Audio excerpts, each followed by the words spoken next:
Amen. Hallelujah. Magandang gabi po sa ating lahat. Happy Sabbath day, mga kapatid. And the Lord says in our exhortation, honor the Sabbath day so that we are blessed today. But in Isaiah says, these people are worship me by their lips, but their heart is far away from me. So ganun po, kailangan po natin talaga mag-focus sapagkat ito ay holy at importante sa Panginoon na kailangan yung ating mga isip ay nakafocus sa kanyang mga salita. Bagamat mainit man, mga kapatid, ramdam ng Panginoon ang kanyang pagmamahal para sa atin, ang init ng pagmamahal. Dalawang klase lang po yung pinaparanas ng Diyos sa atin. Ang kanyang pag-ibig, kung gaano kainit, at pinalalasap sa atin ang simoy ng impyerno kung gaano din kainit. Kaya, mga kapatid, sabi nga ganon, if you want to be blessed, we need to obey the Lord. Hallelujah. Amen. Let us open our Bible in 1 Samuel 15. Verse 15 says here, Samuel replied, what is more pleasing to the Lord, your burnt offering and sacrifices, or your obedience these boys? Listen, obedience is better than sacrifice, and submission is better than offering and the fat of the rams. Amen. Palakpakan po natin ng Panginoon.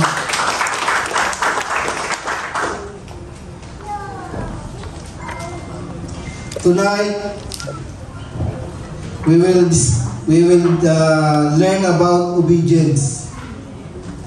Hallelujah. I will read in the whole chapter so that we will know what the importance of being obedient to the Lord.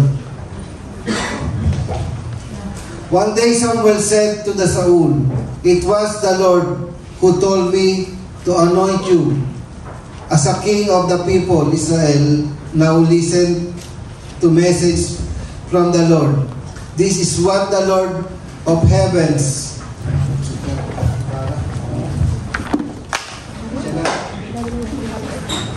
kailangan magkanda. Amen. Liwanag. One day Samuel said to Saul, it was the Lord who told me to anoint you as a king of his people. Israel, now listen to his message from the Lord. This is what the Lord of heavens army has declared. I have decided to settle accounts with the nation of Amalek for opposing Israel when they came from Egypt. Now, go and completely destroy the entire Amalekite nation, men, women, children, and babies, cattle, sheep, goat, camels, and donkeys. So Saul mobilized his army at Telaim. There were 200,000 soldiers from Israel and 10,000 men from Judah. Then Saul and his army went to town of the Amalekites and lay in wait in the valley. Saul sent this warning to the Kenites, move away from where the Amalekites live, or you will die with them. For you showed kindness to all the people of Israel when they came up from Egypt. So the Kenites packed up and left.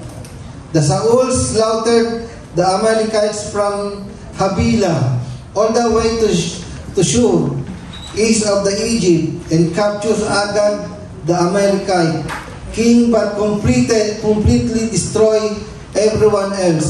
So Saul and his men spread Agag's life and keep the best of sheep and goats, the cattle, the calves, and the lambs. everything in fact the appeal to them. They destroy only what was worthless or poor quality. The Lord rejects Saul.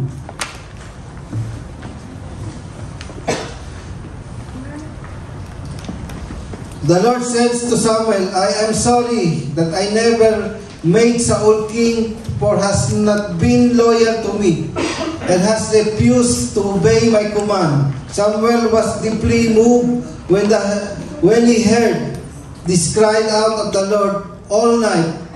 Early next morning, Samuel went to find Saul. Someone told him, Saul went to the town of Carmel to set up a monument of himself.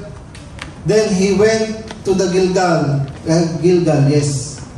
When Samuel finally found him, Saul greeted him cheerfully. May the Lord bless you. He said, I've been carried out the Lord's command. Then what is all the bleating of sheep and goats and the lowing of cattle I hear? Samuel demanded. It's true that armies spread the best of the sheep, goats, and cattle, Saul admitted, but they are going to sacrifice them to the Lord your God. We have stolen everything else. Then Samuel said to Saul, stop. Listen to what the Lord told me last night. What did he tell you? Saul asked, and Samuel told him, although you may think a little of yourself, are you not the leader of the tribes of Israel? The Lord has anointed you king of Israel, and the Lord sent you on a mission and told you, go and completely destroy the sinners, the Amalekites, until they are all dead. Why haven't you obeyed the Lord? Why did you rush for the plunder and do what was evil in the Lord's sight? But I did obey the Lord. Saul insisted. I carried out the mission he gave me. I brought back a King Agag, but I destroyed everyone else. My troops brought in best of the sheep, goats, cattle, plunder of sacrifice to Lord your God in Gilgal. But Samuel replied, what is more pleasing to the Lord, your offering sacrifice or your obedience to his voice? Listen, obedience is better than sacrifice, and submission is better than offering the fat of the rams. Rebellion is a simple witchcraft, as stubbornness as bad worship idol. So because you have rejected the command of the Lord, he rejected you as a king. The Saul admitted to Samuel, yes, I have sinned. I have disobeyed your instruction and the Lord's command, for was afraid of the people and did what they demanded. But now, please forgive my sin and come back with me so that I may worship the Lord. But Samuel replied, I will not go back with you, since you have rejected the Lord's command, and he has rejected you as a king of Israel. As Samuel turned to go, Saul tried to hold him back and tore them of his robe. And Samuel said to him, the Lord has turned the kingdom of Israel from you today, and has given it someone else, one who is better than you. And he who is the glory of Israel will not lie, nor will he change his mind, for he is not human, that he should change his mind. Then Saul pleaded again, I know have sinned, but please at least honor me before the elders of the people and before Israel by coming back with me, so that I may worship the Lord your God. So Samuel finally agreed and went back with him, and Saul worshipped the Lord. Samuel executes King Agag. The Samuel said, bring King Agag me, and Agag arrived full of hope, for thought, surely the worst is over, and I have been spread. But Samuel said, as your sword has killed son of many mothers, now your mother will be childless. And Samuel cut Agag to pieces before the Lord at Gilgal. Then Samuel went home to Ramah, and Saul returned to his house of Gibeah of Saul. Samuel never went to meet with Saul again, but he mourned constantly for him, and the Lord was sorry he had ever made Saul king of Israel. Amen. Palakpakan po natin si Lord. Pinili at hinirang tayo ng Diyos at pinagkatiwalaan upang mamuno. Amen. Paano nga ba natin pinagpapahalagahan ang pagpili sa atin ng Diyos? Paano nga ba natin pinakikinggan o sinusunod ang kanyang mga utos? Kung makikita natin ito, napakalinaw ng instruction ng Panginoon. Detail na detail po pang mga kapatid. Nasabi niya rito, bawat isa ang papatayin, pero ano ang ginawa ni Saul? Kaya hindi naman tayo sa buhay spiritual natin ng nais ng Panginoon, hallelujah, ay patayin ang lahat ng stronghold sa ating buhay. So dito po natin din makikita, one day Samuel said to Saul, "It was the Lord who told me to anoint you as king of His people." Amen. Noon, wala pa po yung Holy Spirit, kaya nakikipag-ugnayan ang ating Panginoon sa mga prophet. Kung ano yung nais sabihin ng Panginoon, pinaparaan niya sa mga prophet upang, hallelujah, iparating ang mensahe ng ating Panginoon.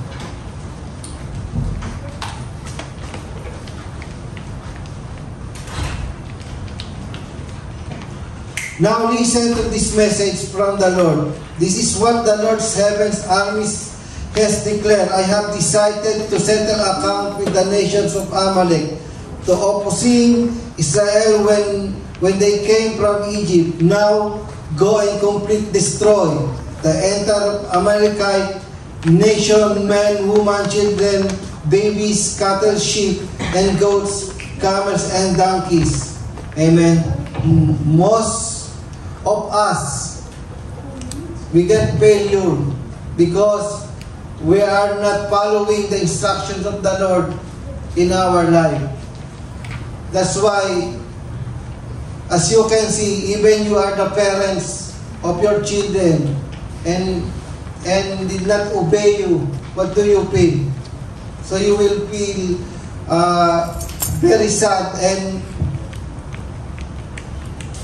hallelujah, na napakahirap po talaga ng ano, kasi dito, inasahan tayo ng Panginoon. Hallelujah, inasahan siya ng Panginoon na sinabi niya ang lahat papatayin, walang ititira. Amen. Makikita po natin dito na pinagkatiwalaan siya ng Panginoon. Patayin mo lahat, ang lahat ng Amalekite, maging babies, mga animal, at wala kang ititira. Kumbaga, pupuksain mo lahat. Amen. Pero anong ginawa ni Saul? Hallelujah, nakinig siya sa kanyang mga kasama dahil nakita niya yung matatabang baka, matatabang hayop. Doon po siya naakit. Hindi niya nakalimutan na niya yung pinagbibilin sa kanya ng ating Panginoon na patayin ng lahat. So, ang iniisip niya, hindi rin po masama, pero iniisip niya na i-offer kay Yahweh ang mga bagay na ganun. Pero hindi na gustuhan ni Yahweh yung mga ginawa niya dahil ang instruction sa kanya ni Lord, patayin lahat, ang lahat ng nandoon at wala siyang ititirang buhay. Amen. Sabi dito ni Saul sa 24,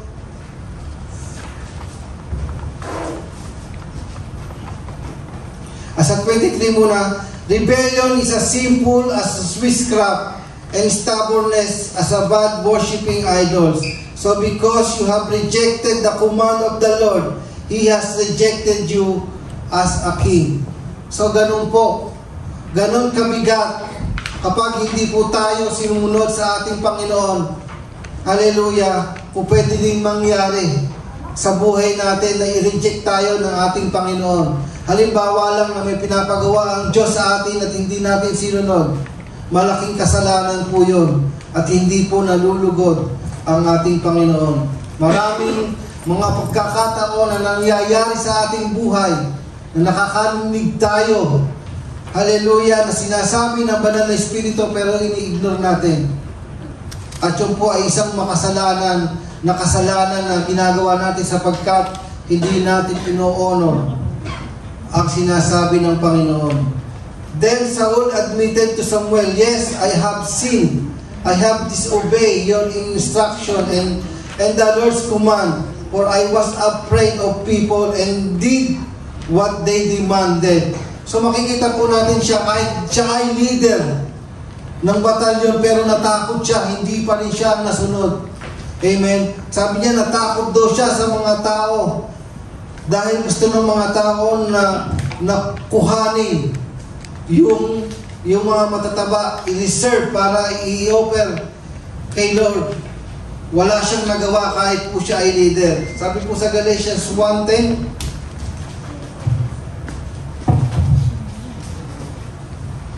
dapat hindi tayo maging pleaser ng tao. Dapat kung ano yung pinapagawa ng ating Panginoon, hallelujah, yun po yung ating gagawin.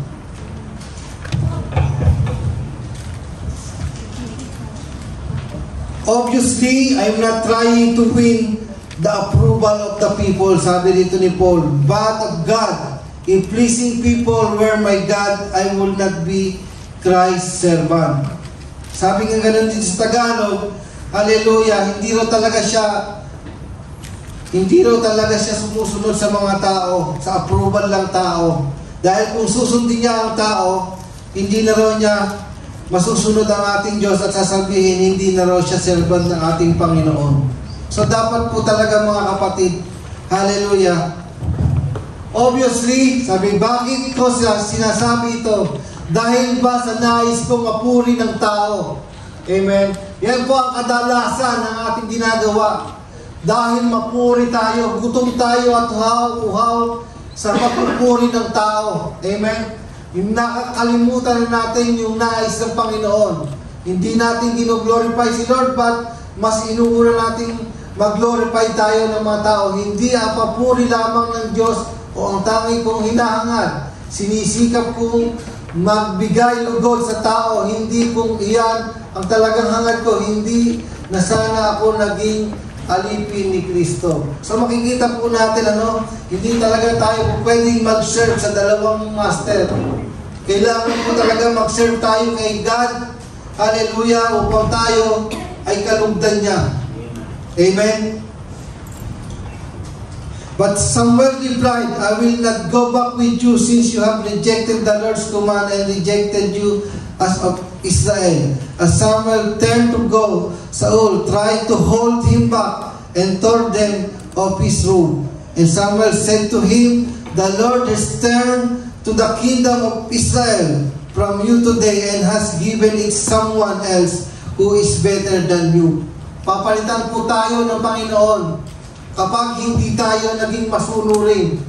Hallelujah. Alalahanin mo, is napaka-precious ng pagpili sa atin ng Panginoon. Sa dinami-dami ng tao sa mundo, tayo ay pinili. Pero kung hindi tayo mag-uubay sa Kanya, pwede rin niya rin tayo palitan.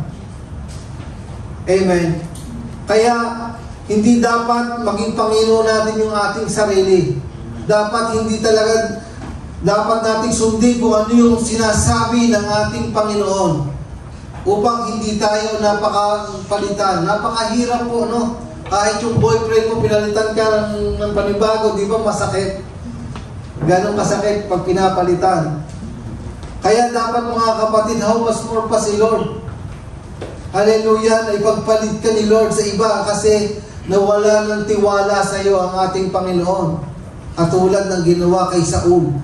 At alam natin, kapag wala ng tiwala yung Diyos sa iyo, hindi ka niya nasasamahan kahit saan ka pang lugar magpunta. Kahit ano pa ang gawin mo sa buhay mo, kapag walang pagsama ang Diyos, walang nang katuturan ang mga bagay na ganun. So mga kapatid, nagbabawi din ng Panginoon kapag hindi tayo nagpapagamit ng gusto. Nagbabawi din ng Panginoon kapag hindi natin sinusunod ang kanyang mga utos. Sa 29, and He who is the glory of Israel will not lie, nor will change His mind, or is not human, and that He should change His mind. Sabi po sa Numbers 23:19,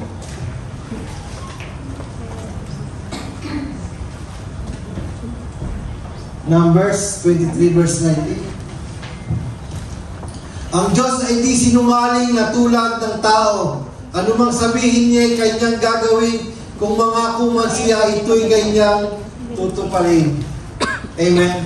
Napakabuti po ng Panginoon. Nakita po natin sa buhay ni Sister Maricel. Hallelujah. Kumulingkod ng Panginoon ang kanyang nanay. Although nagkaroon man ng karamdaman, pero si Lord ang nag-provide ng lahat ng mga kanilang pangangailangan. So ganon, hallelujah, ganon ka-responsibilidad ang ating Panginoon, ganon ka-faithful ang ating Panginoon. Hallelujah, kapag tayo ay naging masunurin sa Kanya. Then sa all pleaded again, I know I have sinned, but please, at least, honor me before the elders of my people and before Israel by coming back with me so that I may worship the Lord your God. So Samuel finally agreed and went back with him, and Saul worshiped the Lord. Sabi po sa Isaiah 59 verse 2,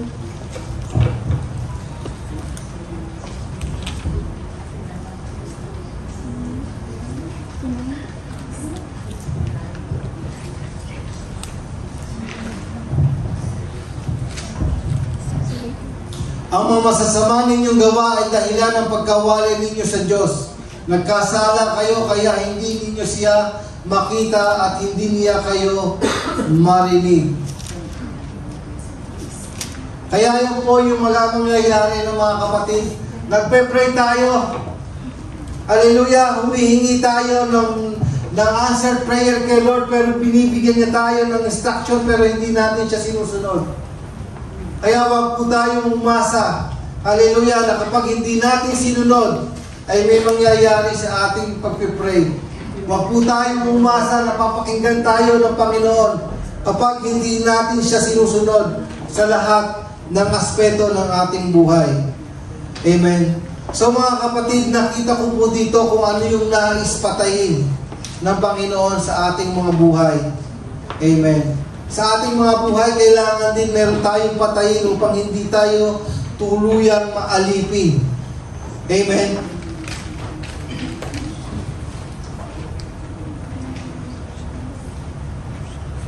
Andiyan pa ba kayo mga kapatid? Amen.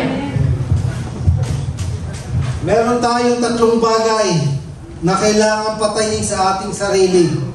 Hallelujah.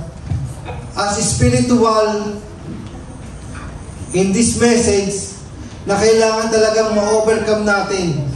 Hallelujah. Kasi po mga kapatid, ito po yung kadahilanan kung bakit hindi natin maabot yung presence ng Lord, dahil meron tayo kailangan patayin sa ating mga sarili.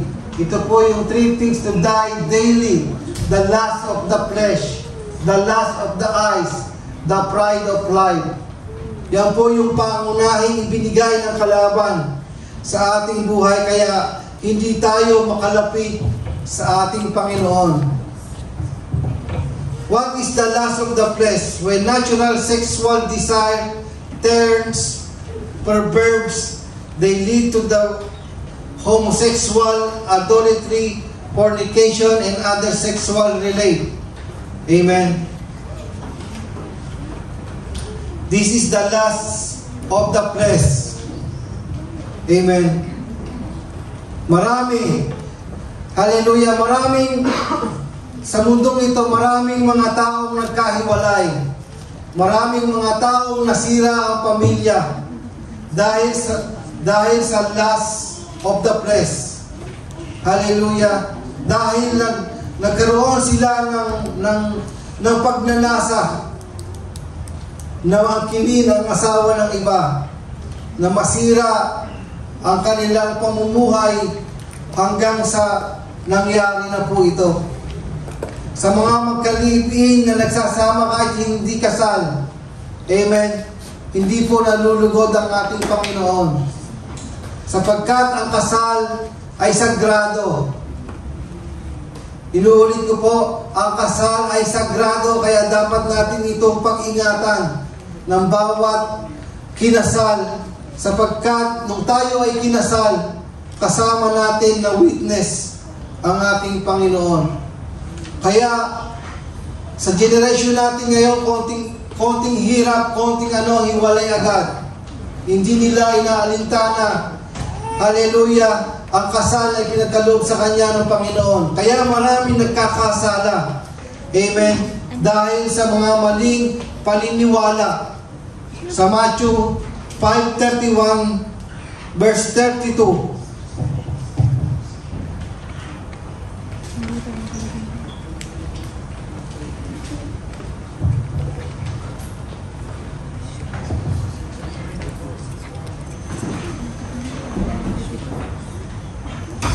Ito po yung unang gustong mapuksa ng ating Panginoon sa ating buhay upang tuluyan tayo, hallelujah, na makaranas ng victory. Amen. Naglilingkod man tayo sa Panginoon, pero hindi natin sinusunod. Gaano man tayo katalentado, gaano man kalaki ang ating nalalaman sa ministry, pero kung hindi natin sinusunod ang ating Panginoon, wala pa ring silbi yung ating pagsisikap. So sabi rito sa Mateo 5:31, kita na ba, Pastor?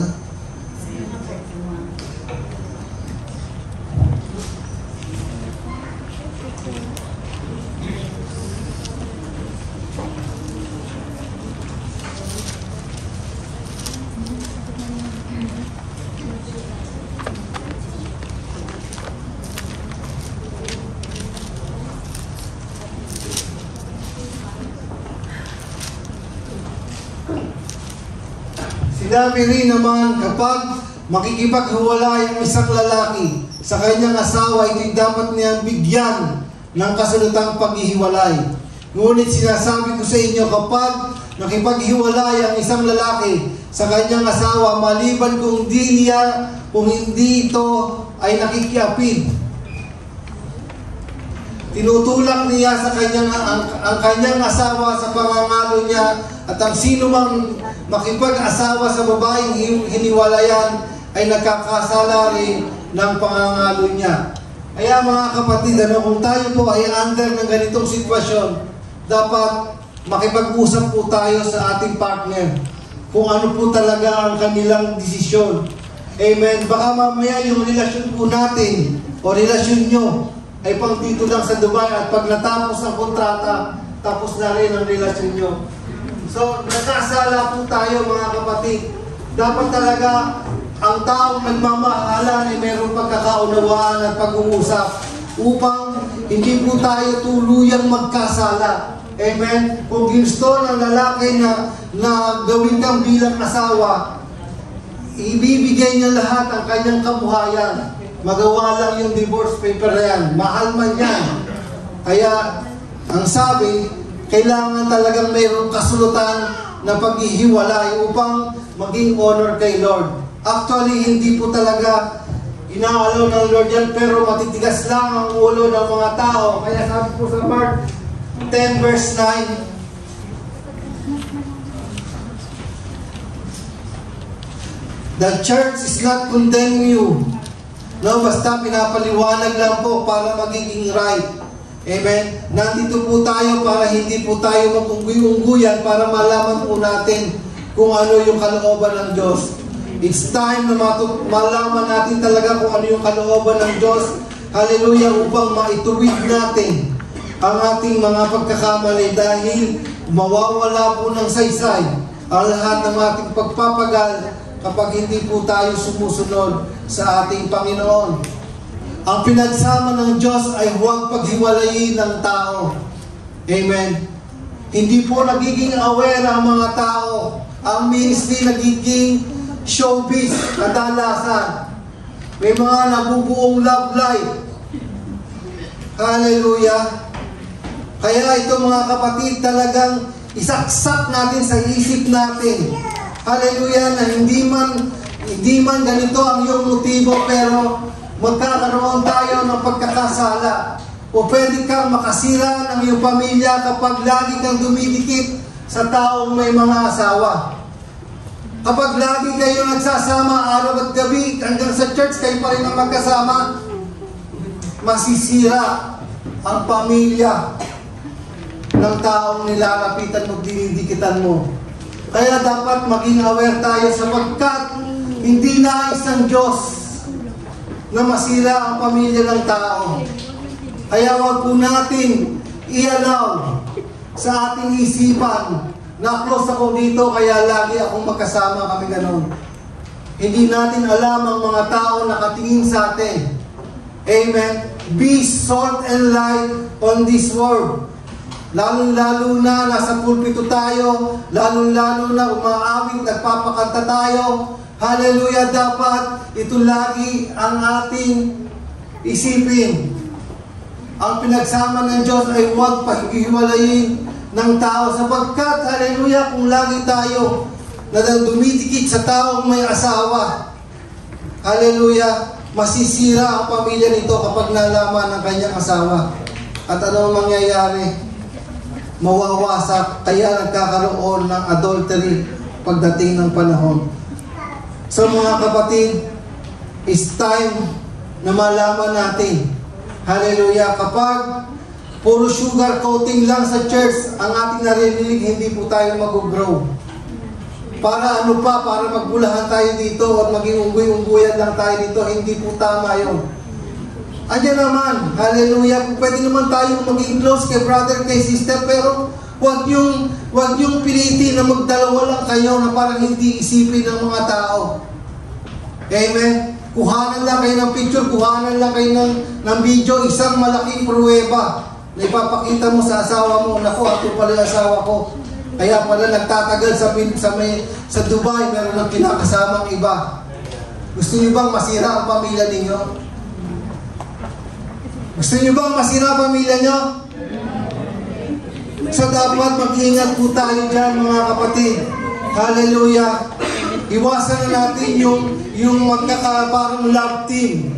Mahiya tayo, baka mamaya mga kabataan pa yung mag-rebuke sa atin. Amen po?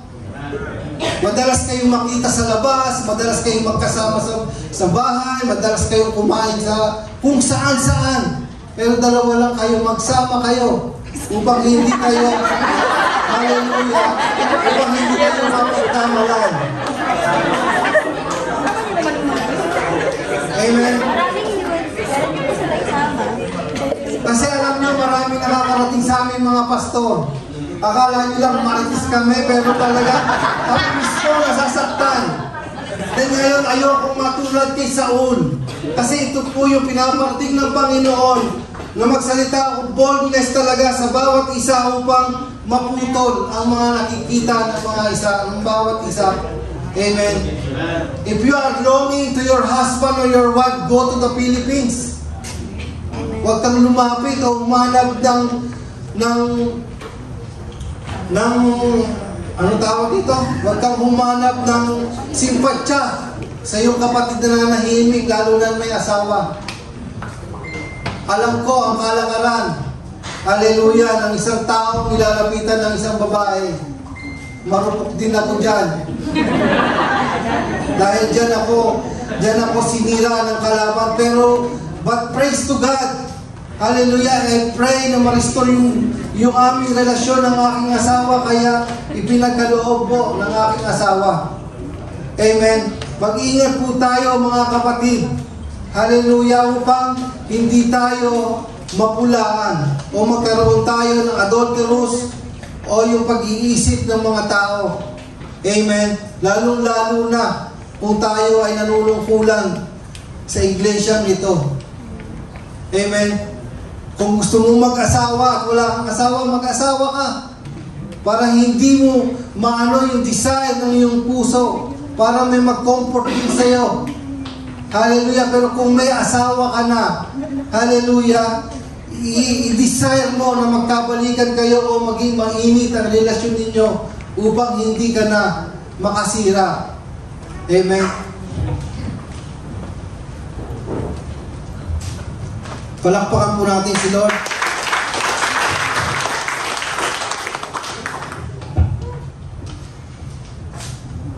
The lust of the eye. Ito po yung isa pa.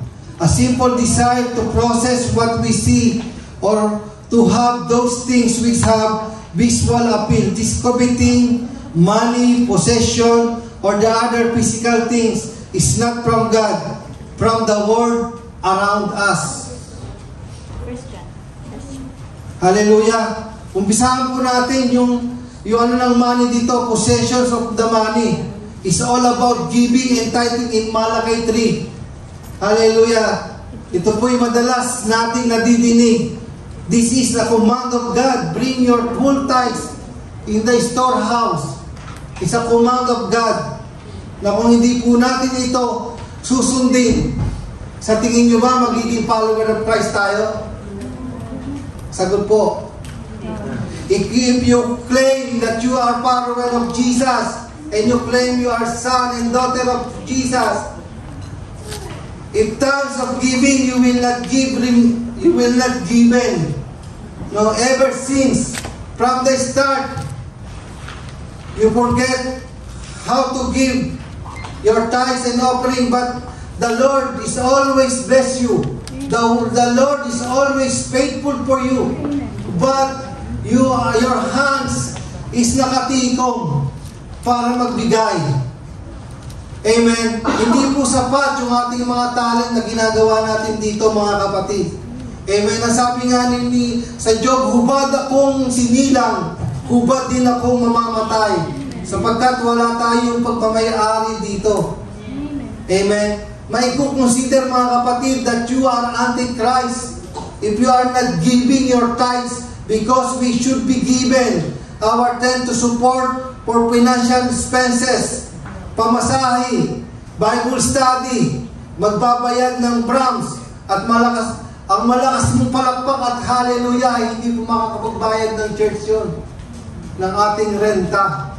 So kumbaga, pag hindi ka nagbibigay ng tithes, ibig sabihin, against ka sa gawain ito dahil hindi mo sinusuportahan. Paano mo masasabing you are the children of God pero hindi ka sumusuporta? Hindi mo sinusuportahan ang gawa ng Panginoon. Pagdating sa pera, nagiging greedy tayo. How much more na binibless ka ni Lord, pero ganun ka pa rin naghihinayang sa binibigay. Hallelujah. I will tell you the history of this church. When I was in Dubai, some of our brethren has got a dream. And he was a dream that he see on her dream, that I will preach in this Abu Dhabi. But I said, how come I will preach to Abu Dhabi? I'm not a pastor and my work is here in Dubai. And after 3 months, I was transferred here in Abu Dhabi. And I started to dream. Through dreams, the Lord command to open the church of the Abu Dhabi. That's why we have church in Abu Dhabi. Not for our desire, not for desire of pastor and not for desire for us. But through dreams, pastor is listening to what is commandment of the Lord. That's why we are here. And even once, hallelujah, talagang tinupad po nung ni pastor ang ginawa ng Panginoon, ang instruction ng Panginoon, at ito po tayo ngayon at Malaguna. Because of your tithes and offering, that's why we afford this place. Kung gusto po natin talaga maging bahagi o kingdom partner, hallelujah, sa gawain ng Panginoon, dapat wag po natin ipagdamot yung ipinatago sa atin ng Panginoon. Palakpakan po natin ang Diyos.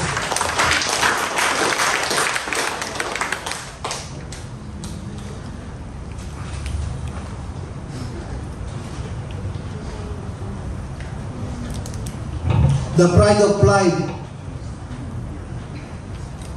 Huwag kayong gumawa ng anumang dahil sa pagpapahangad ninyong maging tanga at tanyag sa halip bilang tanda ng pagkakumbaba. Ituring ninyo higit ang iba kaysa sa inyong mga sarili. Amen. Sa music ministry talaga, makikita po natin talaga yung may mga taong ayaw masapawan, nagtatampo, pero inalis din ng Lord. Hallelujah. Ayaw kasi ng Lord na merong nagpamakataas. Tulad ni Saul, ginawa ni Saul, hindi niya pinatay. Hallelujah, si Haring Agag sa labanan. Kasi gusto niyang makakuha ng glory, gusto niyang ipakita sa mga tao na nakapatay siya ng isang hari. Kaya niya itinira rin si Haring Agag.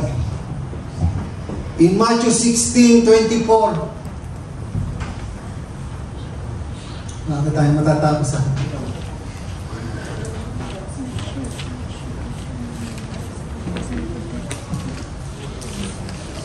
sinabi ni Jesus sa kanyang mga alagad, sino mang magnais na sumunod sa akin ay kailangang itakwil ang kanyang sarili, pasanin ang kanyang cross at sumunod sa akin.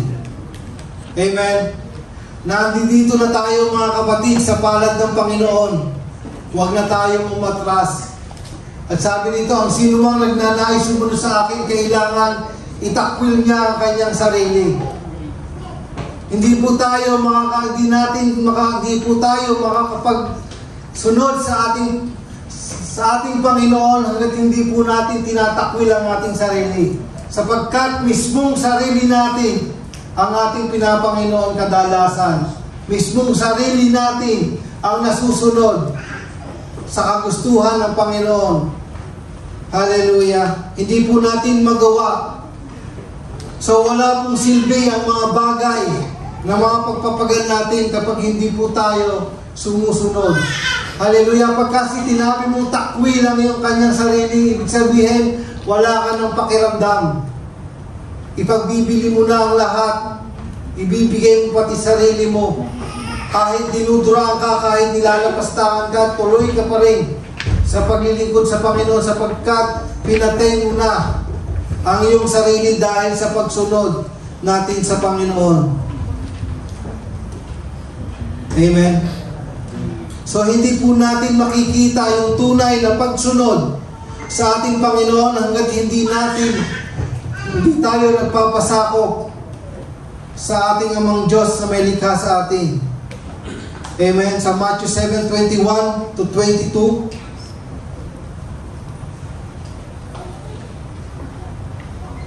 Not everyone who says to me, Lord, Lord, will enter the kingdom of heaven, but the one who does the will of my Father who is in heaven.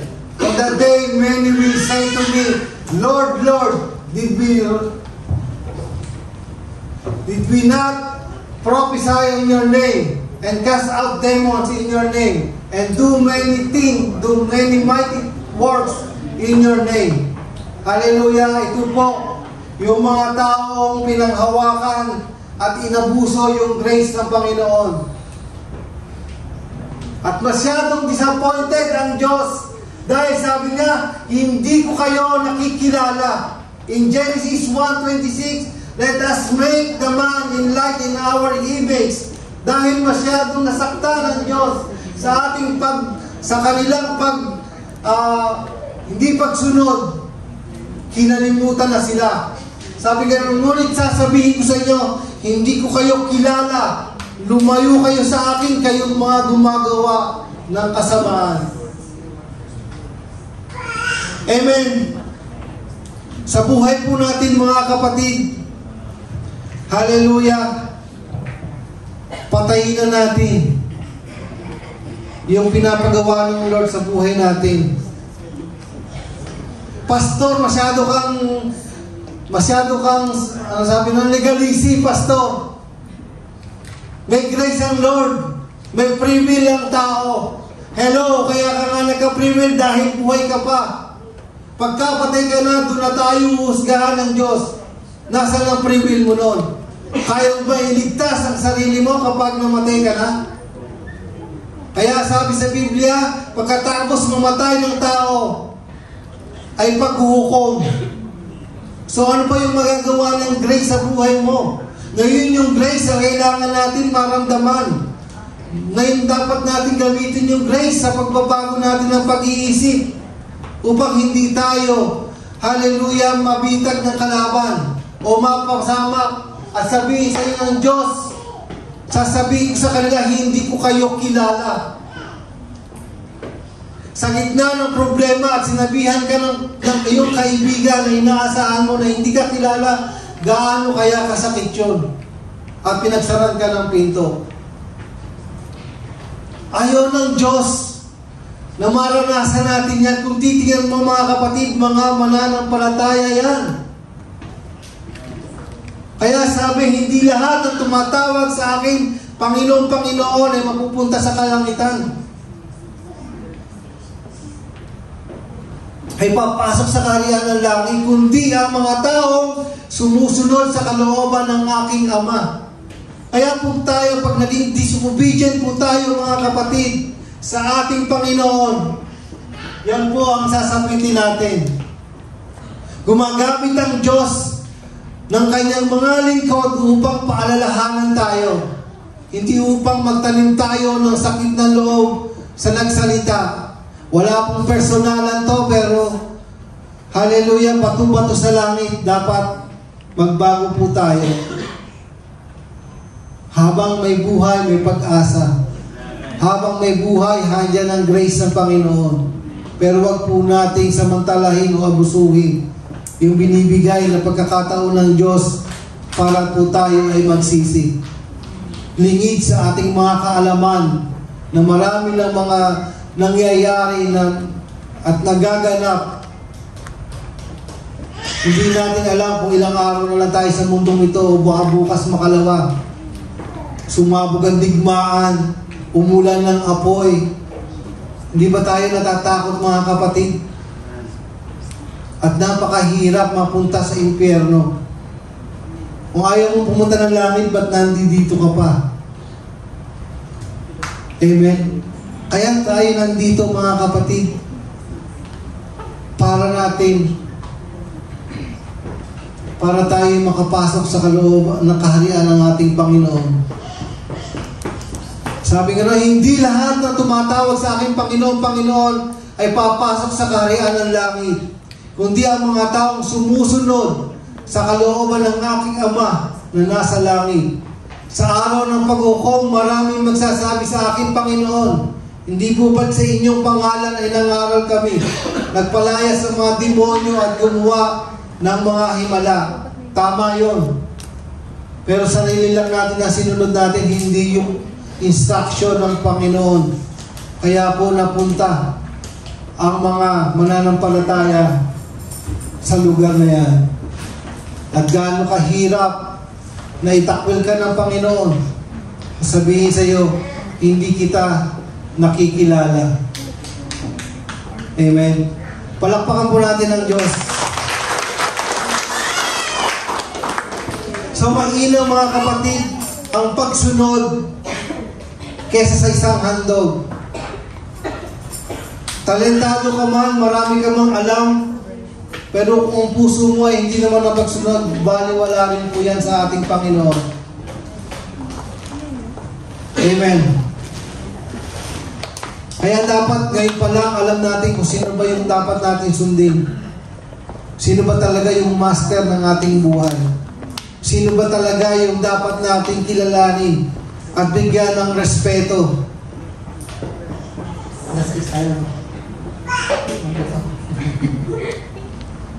Amen.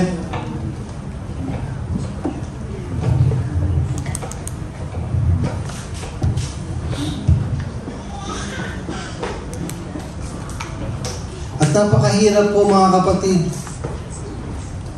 na tayo palitan ng ating Diyos. Meron siyang ipapalit na mas nakahihigit sa atin. Kaya wag po tayo masyadong pakapante. Dahil kung ayaw mong magpagamit kay Lord, hindi ka niya gagamitin. Kung ayaw mong sumunod sa Panginoon, hindi ka niya pipilitin. Kaya wag kang mag-assume na pupunta ka ng langit kapag hindi po tayo sumunod sa kalooban ng Diyos para sa buhay natin. Tamang hindi pa tapos ang Diyos sa buhay natin sapagkat nandito pa tayo sa lupa. Pero yung mga simpleng instruction ng Panginoon, kapag hindi natin magawa, is napakalaking problema po niyan. Hallelujah! Isipin po natin mga kapatid, na lumabas tayo dito sa mundong ito nang walang-wala tayo, hubad na hubad tayo. So ano yung ipagdranamot natin sa ating Panginoon? Yung tents natin po ay napakahalaga para sa Panginoon. Hindi po yan para sa aming mga pastor. Inuulit ko po, wala po kaming sweldo dito sa church. Kaya hindi kami nanginginig ang aming ulo sa pamamagitan ng bigayan na to. Sasabihin na pa, bigayan na naman. Sabi ko na nga ba, pera-pera lang dyan. Kaya ayoko mag-born again, puro sobre. Pero hindi niyo po nalalaman, no? Na lahat ng ibinibigay po natin talaga, nakikita naman po natin. Ang bayad po natin dito sa Bronx per hour is 100 mahigit. Ang bayad po natin sa Faith House is 1.8 yata. Yung mga pamasahing ginagamit sa Bible study para ma-reach out yung mga taong hindi pa nakikinig ng salita ng Panginoon, doon din po namin kinukuha yun. Minsan abonado pa po ang mga leader. Pero okay lang yun. Pero ito po ang nasasabi ko po, kapag paghihigpitan natin ng kamay, na ibigay natin yung nararapat para sa Panginoon, parang sinasabi natin, sinahadlangan natin yung gawain ng Diyos. Kaya dapat i-priority natin ng Diyos sa lahat ng aspeto ng ating buhay. Kaliwaling utang. Pag nag-rapture yung utang, mape-paid out na yan. Pero yung obligasyon natin kay Lord, nakalista yun. At least, sinunod natin si Lord. Tama po ba? Ang mahalaga po kasi ngayon, yung ma-reach out natin yung mga taong hindi pa nakakakilala sa Panginoon. Kung tayo magiging madamot sa Panginoon, tayo magiging sanhi. Matatawag kaya tayong follower ni Christ, no? Ibinilas tayo ng Panginoon, binigyan niya tayo ng kalakasan. Matakot tayo pag kinuha ng Diyos yan para sa atin. Binigyan niya tayo ng magandang kumpanya, binigyan niya tayo ng katalinuhan. Matakot tayo pag binawi niya sa atin yan. Kaya po mga kapatid, hallelujah, isipin natin yung mga taong gustong i-reach out ng ating Panginoon. Huwag po tayong maging madamot. Hindi po para kay pastor pambili ng sapatos o pambili ng Amerikana. It's because dahil po sa gawain ng Diyos, kaya po namin pinupus. Kung makikita ninyo po, lalo-lalo na yung church sa Pilipinas, 4 na poste lang. Church na kung tawagin. Pero yung mga simbahang malalaki, kung makikita nyo po, hallelujah, tayo nakakaalam ng tunay na Diyos na tumawag sa atin, bakit hindi natin maibigay ang nararapat para sa Kanya. Amen. Kung diringgin po natin mga kapatid, ang mga salita na ating nadinig ngayong gabing ito, hallelujah, mapalad po tayo dahil tayo ay kalulugdan ng Panginoon. If you want to be blessed, obey the Lord. This is the only one key. Amen. Tayo po tumayo.